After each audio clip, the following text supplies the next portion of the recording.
Clock wise سننے والے دوستوں کو السلام علیکم۔ کوہ نور کے بارے میں کہا جاتا ہے کہ شاید ترکوں نے اسے جنوبی ہندوستان کے کسی مندر میں ایک بت کی آنکھ سے نکالا تھا۔ کوہ نور کا پہلا سرکاری ذکر 1750 میں نادر شاہ کے ہندوستان پر حملے کے ذیل میں فارسی مورخ محمد مروی نے کیا ہے۔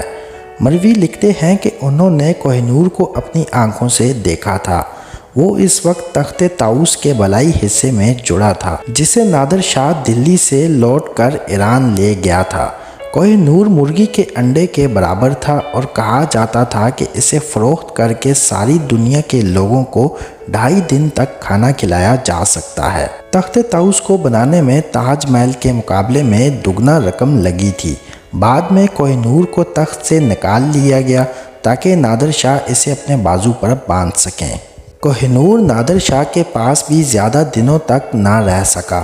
ان کے قتل کے بعد یہ ہیرا ان کے افغان محافظ احمد شاہ ابدالی کے ہاتھ آیا۔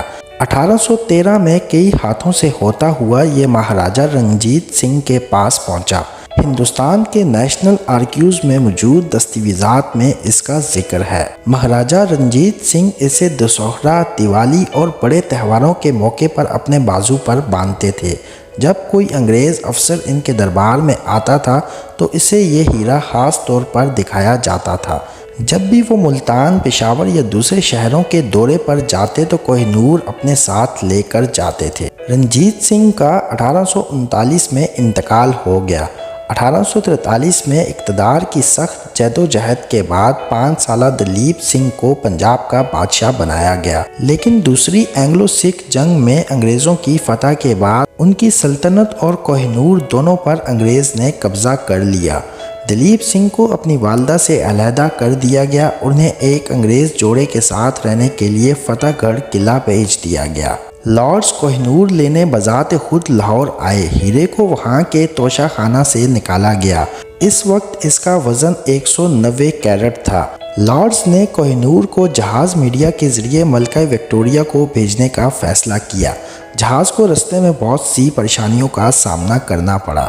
جب کوہ نور کو جہاز پر لے جایا گیا تو اس کے جہاز رانوں کو بھنک بھی نہیں لگنے دی گئی کہ وہ اپنے ساتھ کیا لے جا رہے ہیں۔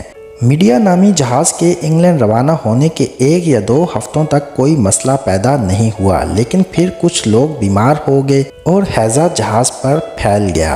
جہاز کے کپتان نے اپنے عملے کو بتایا کہ پریشان ہونے کی کوئی بات نہیں، کیونکہ موریشیس آنے والا ہی ہے، وہاں ہمیں دوا اور کھانا ملے گا اور سب کچھ ٹھیک ہو جائے گا۔ لیکن جہاز موریشیس پہنچنے ہی والا تھا کہ جہاز پر بیمار لوگوں کی خبر وہاں کے لوگوں کو پہنچ گئی۔ انہوں نے دھمکی دی اگر جہاز ان کے ساحل کے قریب بھی پہنچا تو وہ اسے توپوں سے اڑا دیں گے۔ جہاز کے عملے کو ہیضے کی وبا سے مشکلات کا سامنا تھا اور وہ یہ امید کر رہے تھے کسی طرح وہ انگلینڈ پہنچ جائیں۔ رستے میں انہیں ایک زبردست بحری طوفان کا سامنا کرنا پڑا جس نے جہاز کو تقریباً 2 حصوں میں توڑ دیا۔ جب وہ انگلینڈ پہنچے تو انہیں پتہ چلا کہ وہ کوہ نور ہیرا اپنے ساتھ لائے ہیں اور شاید اسی وجہ سے انہیں اتنی ساری پریشانیوں کا سامنا کرنا پڑا ہے۔ جب کوہ نور لندن پہنچا تو برطانوی عوام کے لیے اسے کرسٹل پیلس میں رکھا گیا۔ ولیم ڈیلر میپل کہتے ہیں کہ کوہ نور کو برطانیہ لے جانے کے 3 سال بعد اس کی نمائش کی گئی۔ دی ٹائمز نے لکھا کہ اس سے پہلے کبھی بھی لندن میں لوگوں کا اتنا بڑا اجتماع نہیں دیکھا گیا تھا۔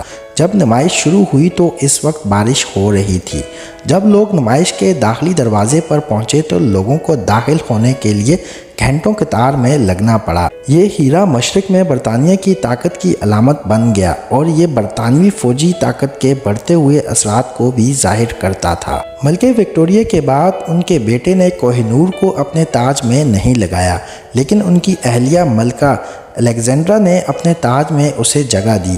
کوہ نور کے ساتھ ایک توہم پرستی پھیل گئی کہ جو بھی اسے چھوئے گا وہ برباد ہو جائے گا، لیکن خواتین کو اسے پہننے میں کوئی دشواری نہیں تھی۔ بعد میں مستقبل کے بادشاہ جارج پنجم کی اہلیہ شہزادی میری نے بھی اسے اپنے تاج میں لگوایا تھا، لیکن اس کے بعد ملکہ الزبتھ دوم نے کوہ نور کو اپنے تاج میں جگہ نہیں دی۔ آج کل دنیا کا سب سے مشہور ہیرا ٹاور آف لندن کے جیول ہاؤس میں رکھا گیا ہے۔